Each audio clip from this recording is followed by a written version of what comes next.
be able to stay home, brother. You will not be able to plug in, turn on, and cop out. You will not be able to lose yourself on Skag and skip out for beer during commercials because the revolution will not be televised. The revolution will not be televised. The revolution will not be brought to you by Xerox in 4 parts without commercial interruptions. The revolution will not show you pictures of Nixon blowing a bugle and leading a charge by John Mitchell, General Abrams, and Spyro Agnew to eat hog maws confiscated from a Harlem sanctuary. Welcome to the Thought Brothers. I'm Gary Johnson, a.k.a. Mr. Producer.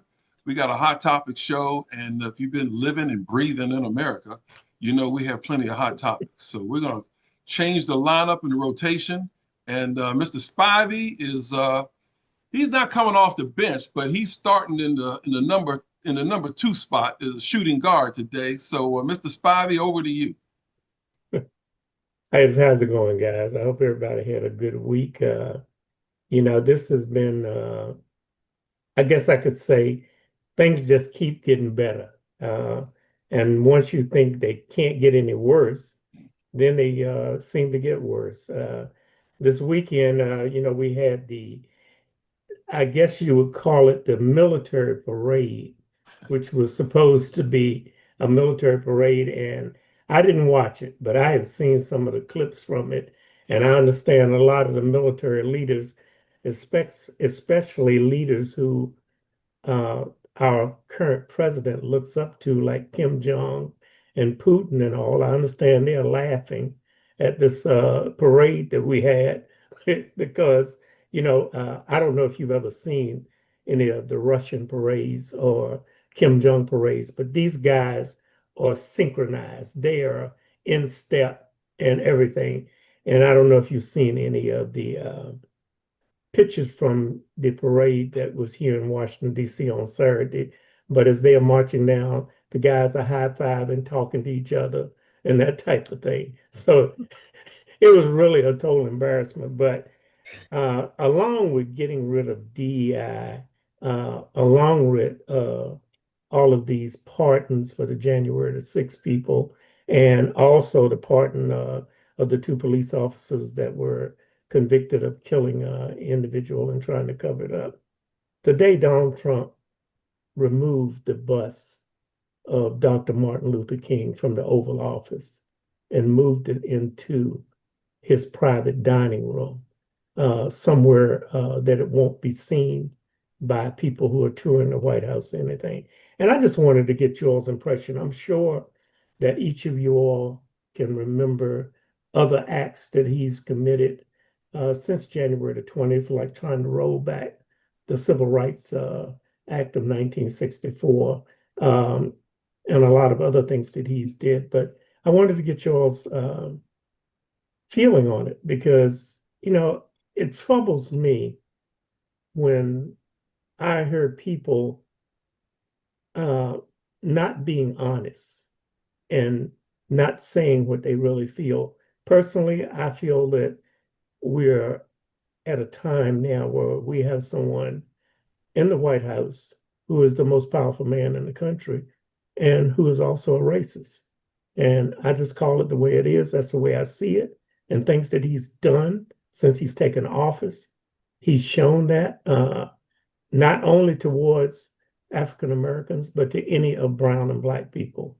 And I think the most deafening thing that he did was when he pardoned the January the 6th people, who I guess I want to say they made an assault on democracy.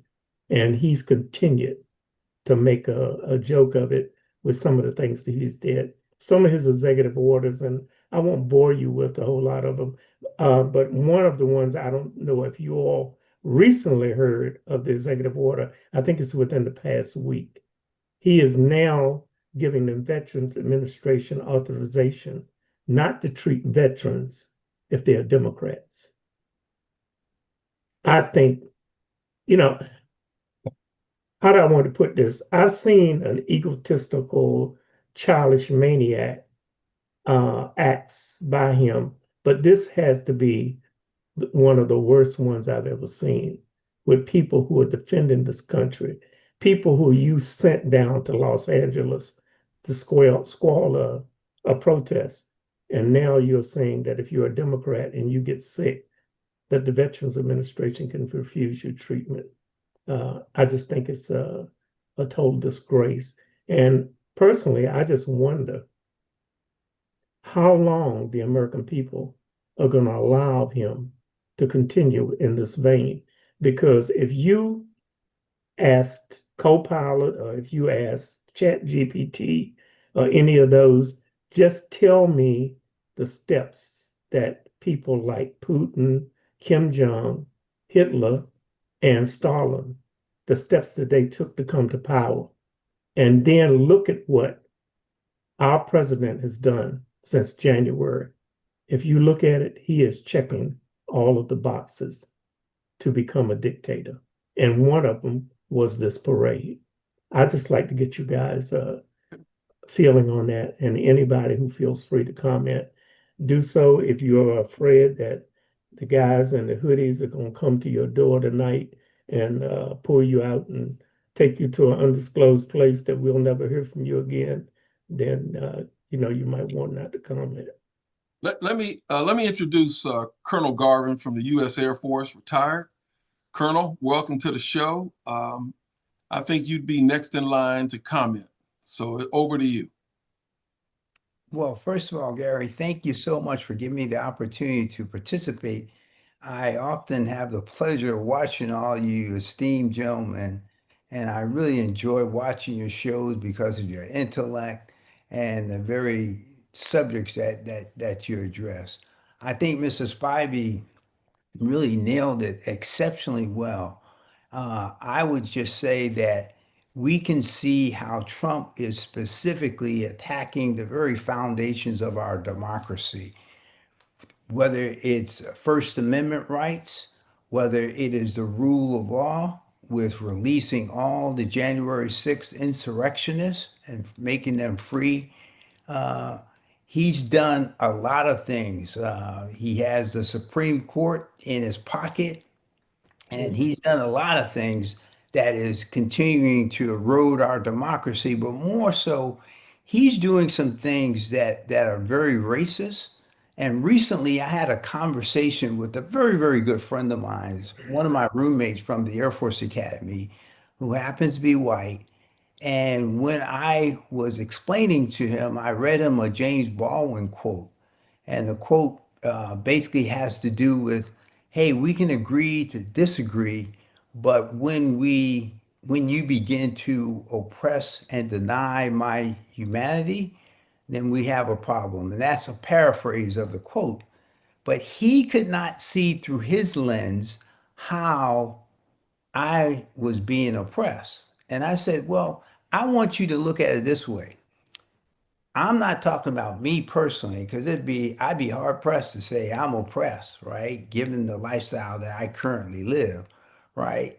But I'm talking about classes of people. I'm talking about blacks. I'm talking about Latinos. I'm talking about the LBGT community. I'm talking about Africans. And then I left them with one specific example of what Trump has done, right? That doesn't get a whole lot of headlines, right? We've all heard about the dismantling of USAID. And as you know, one of the US biggest strengths was its soft power. We often focus on the military might, but the soft power is equally potent in terms of achieving our strategic objectives. Well, as a result of Elon Musk, the apartheid guy who was raised in South Africa under apartheid, his father made all of his wealth off the backs of South Africans, right? In an emerald mine, I think it was. But in any event, he was the leading champion for dismantling USAID. So they went from over 10,000 employees to something like 10 employees. But one of the programs that got hit as a result of that was a program called PEPFAR. PEPFAR stands for President Emergency Program for AIDS Relief.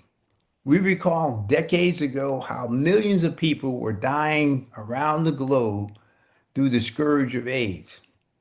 President Bush, at the urging of Dr. Fauci, decided he wanted to do this program. And this program was providing antiviral drugs to HIV victims. And that was stopping the replication of the AIDS, of the HIV virus, and into turning into full-blown AIDS. Well, that program was frozen funding all the way through April, and it's continued to frozen funding. And as of about 2 weeks ago, the death toll has already mounted because they have over 20 million people who are still receiving these antiviral drugs.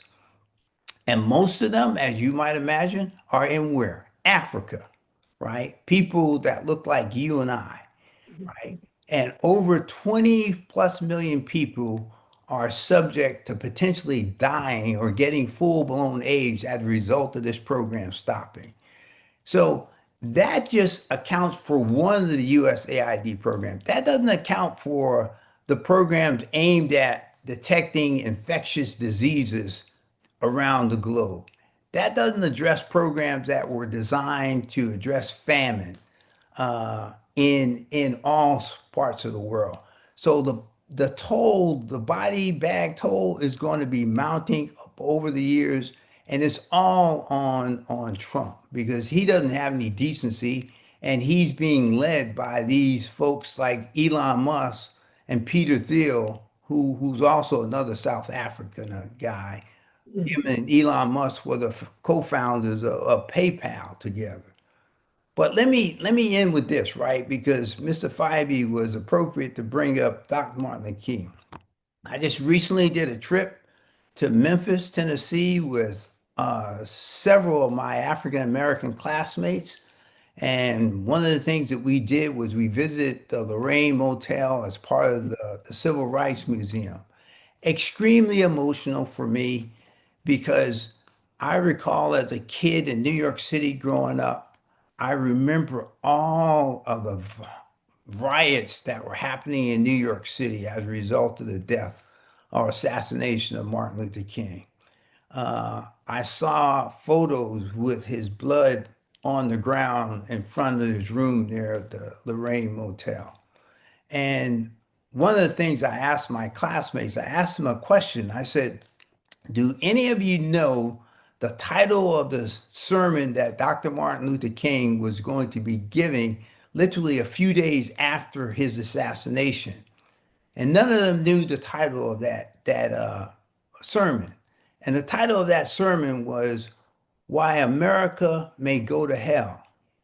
So this dream that Dr. Martin Luther King had, he was beginning to see it more as a nightmare, right? Because he was basically challenging America and saying, hey, if you don't do anything about injustice, inequality, and poverty, then the stake of this country is at stake here. So he was calling it out. And I almost feel as if that speech is appropriate to where we are today with regard to our democracy. And I feel deeply troubled by what's going on. I'm inspired by the no King's protests. I actually participated in myself. I was invigorated by that. And what invigorated me was to see so many of our white brothers and sisters, the old, the young, the medium, middle age, out there equally passionate about saving our country. That really inspired me, right? And another thing that inspired me, recently I went on a trip to Canada and I spent several days in Vancouver, and just listening to some of the Canadians and how they're standing up to Trump really inspired me, and I encourage them to continue sticking it to Trump as much as they possibly can. So we're in for the fight of our lives. And I don't think anyone could have set it up better than what Mr. Spivey did with his situational assessment. Okay. Thank you, Colonel. We'll shift to Carlos and let CJ bring us home on this topic before we shift. All right. Well, wow, it's a lot of powerful information. I think it's really important I've traveled with my wife to all 50 states, and I can say each state is so different. A leader is only as powerful as the people who puts him there, who support him or her. And as I traveled the country, I noticed that minorities are really only in our close proximity to major cities. Okay. And when you're looking at African Americans now in the country, and now the Latino population has surpassed the African Americans in the country. But again, they're near major cities. Okay. You get out in the farmlands of Kansas and Iowa and North Dakota and South Dakota. I can tell you there's always one brother that suddenly appears, but there are very few. The other 99% are pretty much, Caucasian. So the point I'm trying to get is that when the minorities in this country have issues, or when things happen that appear to be completely racist, like the situation with the Martin Luther King bus being moved to a different room in the White House, something that is a symbol of African-American people and Blacks in this country, that makes us proud, that is no longer going to be seen by people who visit the White House. A lot of people, again, like Colonel Garvin said, don't understand what the big deal is. It's a big deal knowing the history of Blacks in this country and where we came from and where we hope to be going and where we currently are. And in order for us to get back to a position where we don't have a person in office who does things that are completely, we don't even know where some of these actions come from. I mean, the big topic was eggs for the election and inflation and all these different things. And now every single day, there seems to be some crazy act that happens. Let's have a military parade on my birthday. But it happens to be the anniversary of the U.S. Army. Let's just move MLK out of the main room and let's put him in the kitchen somewhere. I mean, every single day, there's something that doesn't help the country. With all those people who got laid off in Washington, D.C., and the federal government, $45 million would have paid those people to work a lot longer. Okay. To have that parade, which I'm sure there'll be some reports that it was the largest attended parade in the history of mankind when it wasn't. But I'm sure that'll be the narrative, because whatever the leader says seems to be accepted by the people who follow him. The only way that's going to change is to have more impact against people who didn't think they were going to be impacted. Now, suddenly you see people protesting, no kings protests going throughout the country, because again, a lot of these people have buyer's remorse. They voted for Trump, okay? They voted for that leader. This is their guy, but now they didn't think they would lose their job or be affected, or eggs would still be very expensive and inflation would still be there. And they didn't think all these things would happen.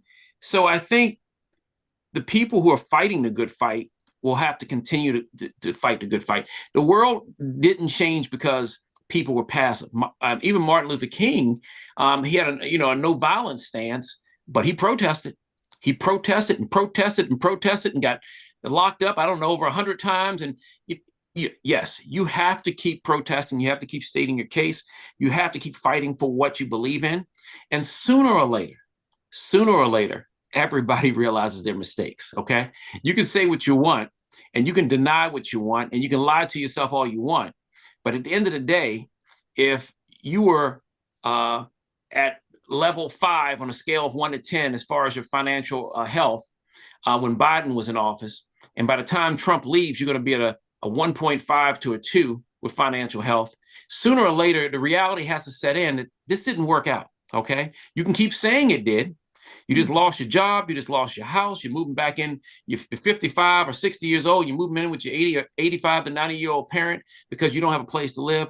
Sooner or later, people will realize their mistakes. We just hope it's sooner, because if it's not, what in the world's going to happen tomorrow? Because we see what's happening day by day. So that's my take on the current state of the leader of the free world. TJ. We haven't even mentioned the most dangerous thing he's done this week, like just covering Donald Trump, honestly, which is basically single-handedly get World War III jump-started by trying to support Israel illegally attacking Iran. So Donald Trump has warships. There was actually an interview with Ted Cruz, who let it slip that he said, "Oh, we're bombing Iran. Oh, I meant Israel's bombing Iran, but we're helping." I didn't mean to say we, but there are U.S. warplanes headed to Iran now. We were, as you all know, in an Iran nuclear deal that Obama had signed. Trump tore it up and now is going to attack Iran under the pretense of they can't have a nuclear weapon. Well, guess what? They didn't, because we had the Iran deal that, by all accounts, they were abiding by. But since a black man set that deal up in Barack Obama, Trump had to rip it up. And now he's going to send American troops to go die, to go fight Israel's war in Iran, which people forget. Israel attacked Iran. So again, our media is completely warped here, because all we got was pray for Israel, pray for Israel, pray for Israel. Israel attacked a bigger country and then is begging for the U.S. to help bail them out and to finish their war. That's what's happening. And Donald Trump is going to do it. By all accounts, he's going to be the next George W. Bush, get us stuck in our next forever war in the Middle East on behalf of the government of Israel, who said Iran is going to have a nuke in a couple of weeks. It's something they've been saying since the mid-90s, late 80s. Netanyahu has been saying that Iran is going to have a nuke next week, maybe next year, maybe next year.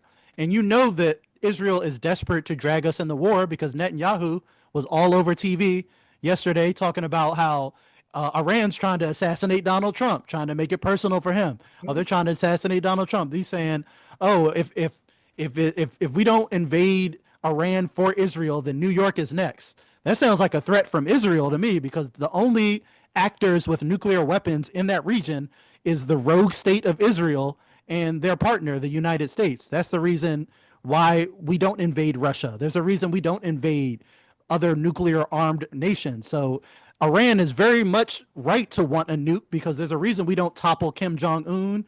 There's a reason we don't topple certain dictators, nuclear deterrent. But there is a rogue country that's currently doing a genocide, that is currently has arrest warrants for its prime minister. They have a nuke. They have a secret nuke program that they don't even allow people to inspect. So it's rank hypocrisy to go ask Americans to die for Israel for some reason. And it has actually split Donald Trump's coalition for the first time in a meaningful way, because there are certain people in his coalition that really were America first, as in anti-war. They don't want foreign wars. They're terrible people still. They wanted a civil war here. They don't mind the U.S. military rounding up Mexicans or ICE doing all that. But what they didn't want was to send our, troops from, middle America to go die in Iran for some other foreign countries' interests, which is where we're headed now. And when I say Donald Trump did this directly, I'm not just saying that because he's president. He directly, I think this was mentioned earlier, he's ruined America's standing on the world stage, because he was negotiating with Iran to get back in a nuclear deal, but used those negotiations to give Israel cover for their attack. And as a pretense says, oh, now that we let Israel attack you and kill the guy we were negotiating with, maybe you'll come back to the table with a better deal. That's basically saying after 9/11, maybe we should have negotiated a deal. Or after Pearl Harbor, we should go and negotiate a deal with the people that attacked us. This was a step too far for Iran, who successfully negotiated the Obama nuclear deal, where back when America's word still had some standing.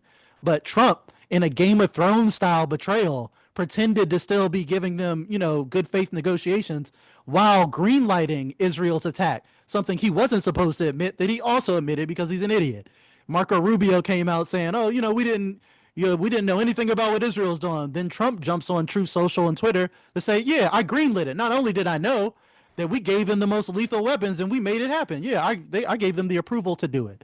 So that's where we are in terms of the most dangerous thing Donald Trump's been up to this week, is dragging us into the most disastrous foreign Middle East war that we could possibly imagine, against a nation that has nuclear powered allies, as Pakistan already said that they would respond with a nuke if Israel launched a nuke. And the madman Donald Trump got on Twitter again like the Joker, and at 3 a.m. in Tehran and Iran, he said you need to evacuate immediately. He said we need to evacuate the capital of your country of 16 million people, 16 million people in Tehran, to evacuate overnight at 3 a.m. So they're thinking, is America going to drop a nuke on us, or what's about to happen? Is Israel going to drop a nuke? What's going to happen? What are we evacuating for? But you got to take Donald Trump's threats because he is a madman, and that's where we're at. We have the president is not a stabilizing force. He is the main disruptive force in global politics right now.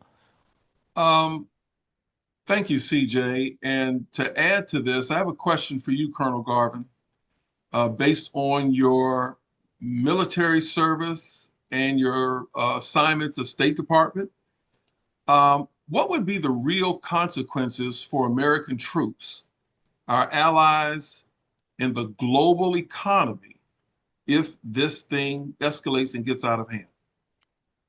First of all, let me just say CJ's analysis was spot on, because I think it's important to recognize how we got to where we are today, right? This just didn't happen in a vacuum. It happened because Trump decided that he wanted to tear up the nuclear deal that Obama had negotiated with the Iranians.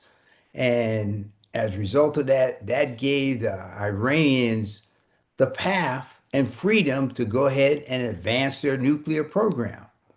And Israel, as any sovereign country, they see this as an existential threat because they see you made significant progress in terms of your nuclear capability.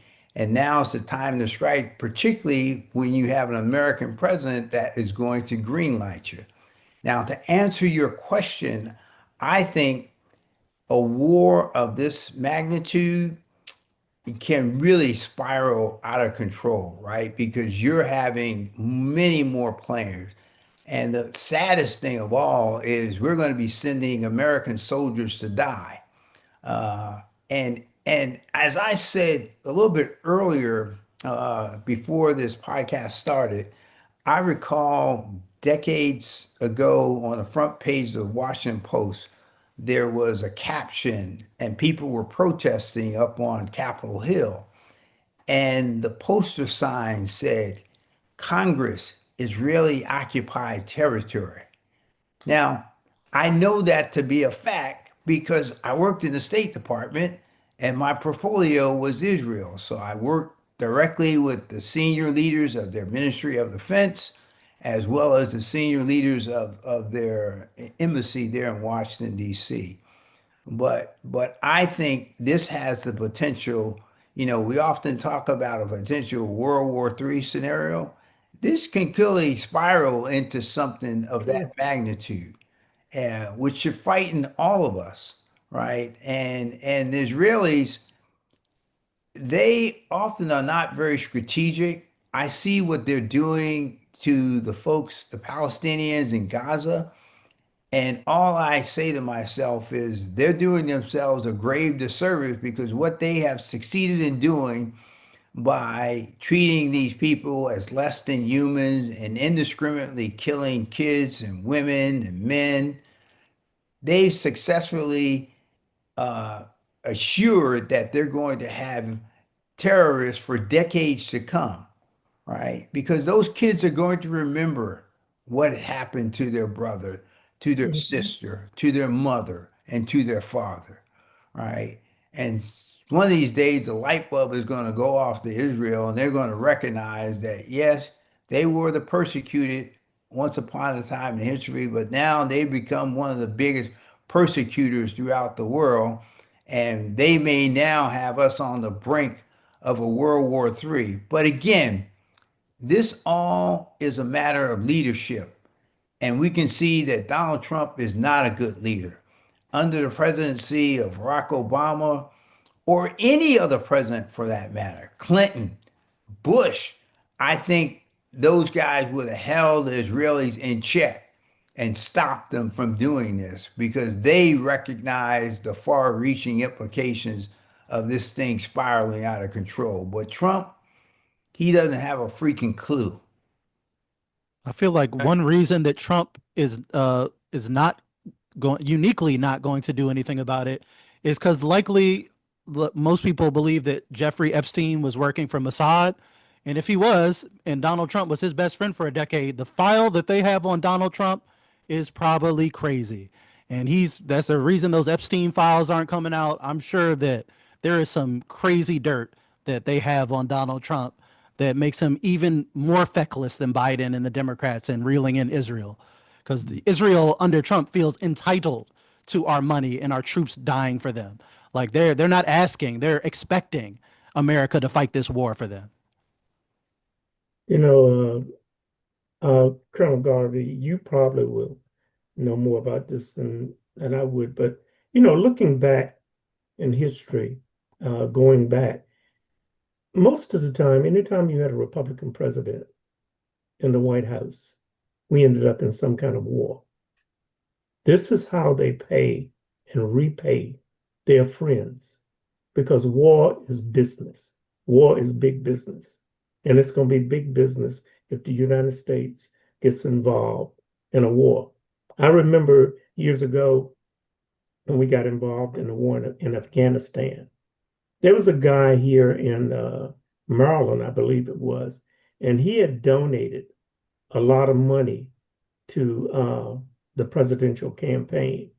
And he had a company that made bulletproof vests. And this company overnight, their stock just quadrupled, like unbelievable numbers, because at that particular time, and you will remember this, the military changed over from green to brown. And all of his friends, they had to change shoes, they had to change socks, they had to change underwear, pants, caps, and everything. And guess what? You had a lot of policemen that didn't have bulletproof vests, but they made sure that that company made bulletproof vests for every military person. So this is how they pay back their donors and pay back their friends. War is big business. Yeah, I totally agree with Mr. Spivey. When I took ROTC many years ago in high school and then for a year in college, I had several instructors who say, hey, the U.S. Has to go to war every so often. So because war is big business, it makes a lot of money for the ones who support certain political parties. And when you think about this whole thing of going to war, again, something I heard when I was a younger man, I'll say, or maybe even kid in high school, but I heard adults talking about we should never elect a businessman to be president. And I just sit there as a kid listening, and they would say, if you ever put a businessman in the White House, he's going to try to make money. He's going to try to break his rich friends in, and they're all going to try to make money off the country. Everything will be geared towards them making money. So that's why you never want to put a businessman into the White House. And then this is conversations 40 years ago, maybe even longer, early 80s. And I'm sitting there listening to this like, well, that makes sense.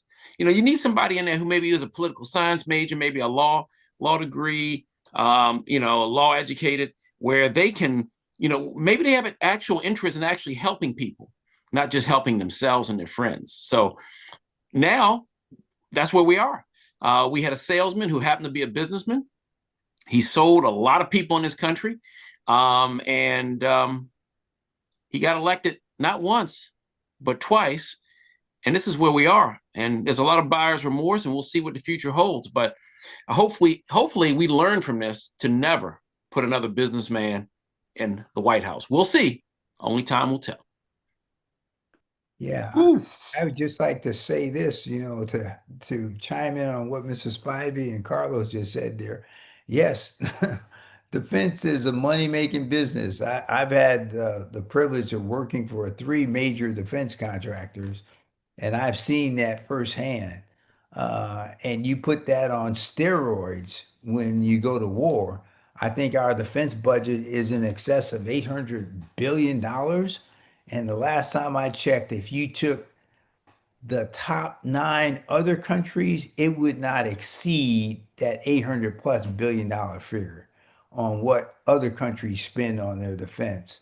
And then you couple that with the major potential war like this Iran-Israeli war, that is really going to spiral all that stuff out of control.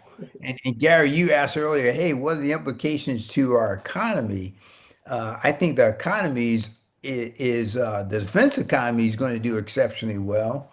And the fat cats in the defense industry, they're going to do very well with huge bonuses and what have you, because they worship at the altar of the almighty prophet. And the hell with the soldier. And what America is willing to do, as Mr. Spivey and Carlos said, is we're willing to sacrifice our most precious resource, our young sons and our young daughters, in order so we can achieve that almighty dollar, right? And if it means going to war, then so be it. I think this is the opportunity where we need to, and I know it sucks, and I know not everybody's going to be into this idea, but this is the time to try to build a coalition with the people who have turned on Donald Trump for these reasons. Like some of the people, I don't want them in the coalition for obvious reasons. They got hoods and other things going on, but there are some people that just got duped that really thought that he was going to be the anti-war, he was going to be non-interventionist, he was going to be America first. I ain't never in my life thought I would have a week where I agree with people like Tucker Carlson and Marjorie Taylor Greene, but those are the America first who really feel betrayed. Again, I don't agree with them on domestic issues about, how they feel about immigrants and things like that. But in terms of them turning on Trump, that could be useful politically to get him out of there and to turn his base, his MAGA base against him because they do feel legitimately betrayed. There's a excellent interview, and I've never thought I'd say this, but everyone should watch Tucker Carlson interview Ted Cruz yesterday about this Israel thing, about this issue. Tucker Carlson takes him to school and drags him up and down the schoolyard and really exposes these senators. He asked Ted Cruz, who's aggressively lobbying for this war in Iran. He wants it bad. He asked Ted Cruz, how many people live in Iran? He had no answer for that. What's the ethnic makeup of Iran? Ted Cruz had no answer for that. They just want the war. Like you said, it's about the money. They don't even know what's going on over there. Their donors tell them it's time for war. APAC tells them it's time for war. And they go out and they beat the war drum. That's what they do for the money. Wow. All right. Here's my job. It's going to be a tough one. I'm going to try to turn and pivot because when things get tight, sports usually brings people together. So I'm going to see if we can pivot away from this because we've given people enough to think about and pivot to sports. What's going on in sports as we kind of get to the tail end of the show? What's going on with the NBA? Let's talk about it. CJ, what's going on with sports? Oh, it's NBA Finals time. So, like I said, we're the Oklahoma City Thunder are one win away from winning the NBA Finals against the Pacers. The Pacers have put up a great fight as the underdog team, but it might be time for them to pack it up. Halliburton is also hurt and questionable for the next game, so they don't know if he'll even play. We had a great the Thunder have just been fun to watch. They're the best modern defense we've ever seen in the NBA. So if you love defense, they're a great team to watch. They're young. They've got the MVP. They got young superstars. Jalen Williams had a 40-point game the last game as the number 2 option. They're now comparing him to Scottie Pippen, to Shea's Michael Jordan. And Shea has had, I think, 13 or so straight 30-point games in the playoffs or something like that. So it doesn't get more consistent. It doesn't get better as a superstar. He had 31 and 10 the last game. And again, with that great defense, it's going to be really hard for the Pacers. I think the Thunder have only lost back-to-back games maybe once or twice this year. So and they played over 100 games, including the playoffs. So that shows you the task that this team is so good. They haven't been beaten back-to-back almost at all in 100 games. And the Pacers have to do that twice. One of them in OKC. Colonel, I know you are still smarting from what happened to your team, your beloved New York Knicks. What say you? Yes, so I tell you what, I love CJ's analysis. That was really superb. And he did it without emotion. Well, I'm going to inject some emotion here. I'm rooting for OKC, and I love him for all the reasons that CJ just articulated. But I'm also rooting for them because the Pacers knocked out my beloved Knicks. Man, I've been a Knicks fan since I was a little kid, and it's been a lot of hard years. And when the Knicks lost that first game of the Pacers series after being up like 14 points with 3 minutes to go, they blew it. They blew it. They choked. And then Halliburton had the audacity to do the Reggie Miller choke sign on my team, man. That was demoralizing, right? So the fact that OKC is going to knock out the Pacers makes me smile, right? I love it. And Okay. oh, by the way, I must add one additional thing. In this last game, Halliburton, the big superstar, he got 0 field goals, right? To reinforce what CJ said, like one of the best defensive teams in the history of the NBA. Dort locked Halliburton up. Yeah, let's say I got a lot of friends in New York who feel your pain too. That was a tough series. You got your coach fired. It was rough. And that I will say that Tyrese Halliburton has gotten one of the best recent nicknames in the NBA as he's taken out New York and he's doing battle with OKC. They are calling him the Halliban. Like he is like and he is like a terrorist who goes in your city and bombs your city and rolls out. Like that's and the NBA obviously is not trying to run with that nickname, but it's over. Everyone's adopted it. The memes are out. So, like I said, he's officially the Halliban for those crazy comebacks. All right. Well, Gary, I think it's just a matter of time. Uh, the game tomorrow night, I think OKC should close it out. But you never know. As my son-in-law always says, and sometimes I have to agree with him. He said these playoffs are theater. So I would not be surprised with Halliburton not playing tomorrow night if he's injured like they're talking about. I would not be surprised if they don't pull out the win and they have to go back to and play another game. But it's going to all be dependent on the referees. If they want to get another paycheck, Oh man. and if they want to go another game, because I have a problem with some of these games. It blows my mind when a team wins the game by 2 points or 1 3-point basket, and then they come back 3 days later and play, and the other team beats them by 20 points. And that's when my son-in-law always says, it ain't number theater. It's number theater. But I think OKC will win it.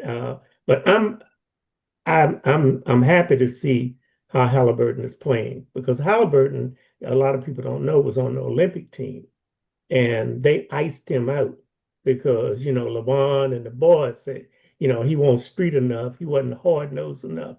So they sitting home watching Halliburton play in the NBA playoffs. So I'm happy to see him play, but I think they'll take him out. Carlos, any thoughts? Yeah, I mean, OKC all the way. I wanted to throw in there, when you think about these series and what Mr. Spivey said, and let me go back to Colonel Garvin. Knicks fan, followed Patrick Ewing from Georgetown. That's how I became a Knicks fan, then married a New Yorker. So we all feel the pain about the Knicks. So there's always next year. Going to OKC versus Indiana. Yeah, I would like to see OKC take Indiana out just because Indiana took out the Knicks. And OKC is going to win it, okay? I don't even think it's going 7. I think it's over with the next game. And one of the things, though, Mr. Spivey said, which is true, sometimes you have a close game, then you have a game where the other team wins by 20 points. It made me start thinking about, what were the greatest NBA champions of all time, and how did they fare? Because it seemed like with a lot of these great NBA teams that you would think about, there's a couple I'm going to throw at you. It seemed like the games were a lot tighter. It wasn't 20-point difference one night and a 1-point difference. It seemed like all the games were just straight battles. This is the top 4 that I have, and I'm going to throw in a 5th. Think about this, and let's get your quick opinions, okay? You got the 95-96 Chicago Bulls, obviously led by Michael Jordan, Scottie Pippen, and Dennis Rodman. Often considered, the gold standard because they had the best regular season record. I believe they won 72 games at that time. And they pretty much steamrolled. And what happened was that 95-96 year was, Jordan coming back. I think Jordan came back the year before, halfway through the season from his semi-retirement. But they got back into rare form in 95-96. A lot of people think that's the greatest NBA champion of all time. Then you got the 2017 Golden State Warriors, right? You already had Steph Curry, you had Klay Thompson, you had Draymond Green, then you add Kevin Durant to the mix. They simply just dominated, okay? So that's listed as number 2 on this list, which some people may or may not agree. How can we forget about the 86-87 Showtime Lakers? If I'm not mistaken, they ended up three-peating and won 5 NBA titles in the 1980s. I mean, obviously, you got Magic, you got Kareem, you got James Worthy. The list goes on. I like Kurt Rambis, my man, looking like Superman out there with the glasses, you know? So that was a great championship team. And then you can fast forward in LA, because then some people will say, man, you know, Shaq couldn't hit free throws, but when Shaq was in his prime, nobody could stop him. And Kobe was right there with him. I know Kobe didn't like being Robin, but at that point, Shaq was Batman and Kobe was Robin. And Kobe's one of the greatest players to ever play the game. But those two together were just knocking villains out left and right with the 2000-2001 Lakers. What really surprises me, and for us a little bit older guys, I'll say, is, come on, man, the Doc in the 83 Sixers, come on, man. They were so good. They took out the Lakers. Come on. How are they not on this top 4 or 5 here? But anyway, what are you guys' thoughts very quickly on who is the greatest NBA champion? Because if we go back to maybe people from the 1960s, they're going to say it's Boston. It's Boston. They won every year. But that's 10 different teams. Is there one specific team that stands out to you for you guys? For me, it's got to be the LA Lakers when they had Magic, they had Kareem Abdul-Jabbar, had James Worthy. I mean, that was a dynasty. And they had one at that time, they had one of the coolest coaches in the NBA, Pat Riley. On the cover of GQ, baby. Come on. He was a GQ man. And they were, you know, I know that Shaq and Kobe and them came behind them, but, you know, you can't take away Kareem Abdul-Jabbar hitting a hook from the three-point line back in those days. Nobody throws a sky hook like that. So I would say for me, that was the best team, was the Lakers team with Magic and Kareem. Pass that baton. Let's go to Colonel Garvin. Who was your NBA greatest champion? It's a toss-up for me, Carlos, right? I would say I'm going to give the edge to Showtime LA, right? Because they were just so much more fun to watch, right? Yeah. The Bulls was one of those down and dirty teams because one of the first things they had to do was to get over the Detroit Pistons, who beat them up every year, right? But they beat up everybody. Right, they beat up everybody. So I'm going to give it to the Showtime Lakers. Yeah, I just enjoyed watching them. There was a lot of great chemistry about them. And Magic Johnson is one of my all-time favorite players. It's got to be. Yeah. Okay, well, fantastic. Hold on, let's go to Gary before we go to CJ, because I know CJ is the NBA man. Gary, what you got, man? I fondly remember the Showtime Lakers. You all named Kareem, Magic, Byron Scott was on there, Cooper. I mean, they had a lot of players that stepped up, and of course, cool ass Pat Riley. You know, and this was when they would run the games, you know, in tape delayed sometimes. That's how it was, man. But yeah, I would go with Showtime Lakers, and then we'll go to CJ, and then I have a final question for you all as we close out. So CJ, what say you? Well, like I said, I grew up in the 90s, so there was a 70-win Bulls team in a dynasty in the 90s that was pretty dominant, that what I was introduced to basketball. But in terms of just one single team, I think it was mentioned before, that Kevin Durant Warriors team, that was the first time I saw a trade and I immediately knew who was going to win the championship. Like, it was like I hated that trade because that team was so overpowered with Kevin Durant and Steph Curry in their primes together with Klay Thompson and Draymond, where I didn't think anyone else had a chance that season, and they did. And so it's like, I think just for 1 year, like from a crazy free agency decision, that might be the best team of all time. Like, just in terms of like, if somebody had to go 7 games with prime Steph and prime Durant and with the, you know, the matchups and the modern movement and stuff like that, I think that might be the answer. But it's hard to not mention that Bulls dynasty. You know, Gary, just to throw one thing out, it's going to be very hard in the future for people who are on a podcast like we are now 20 years or 30 years from now to talk about a dynasty. And the reason it's going to be hard, we can talk about a dynasty because Magic, Kareem, Worthy, all of those guys, Michael Jordan, Scottie Pippen, they played on the same team from the time they came in the NBA up until the time they retired. And so that's how they can be dynasties. Today, how many teams has Kevin Durant been on in the last 10 years? I mean, come on. How would there ever be a dynasty? Don't buy a jersey unless they're a retired player because they change. Look, you can buy the jersey this afternoon. They can be traded tomorrow. Do not buy the jersey unless they are a retired player. And that goes for football, too. That goes for football, too. All right. I tell you what, before we go, I want you to listen to this carefully. Here we go. This is a one-word type of question. How would you describe, and I'm basing this on the show we did tonight, how would you describe the state of the world right now in one word, and why that word? Carlos. Chaos. Chaos is when you don't have a plan. They can say they have a plan, but then they have meetings to have meetings, which tells me they have no plan. So without a plan, chaos is imminent. Okay, chaos. Mr. Spivey. I'm going to say danger. And I say this simply because I think the country is going from democracy to a monarchy. And I think it's happening before the eyes of the American people. And it's a dangerous time. And I think when the American people wake up, it's going to be too late. And we're going to be past the point of no return. Okay. Chaos, danger. CJ. No, we're effed. I want to say the actual word, but yeah, we're effed. For all the reasons Mr. Spivey just laid out. I think we are past the point of no return, and people are too divided and distracted, and some people are just frankly too stupid to meet the moment. And with the people we have in power right now, and with the opposition party in this country, we're pretty effed. Okay.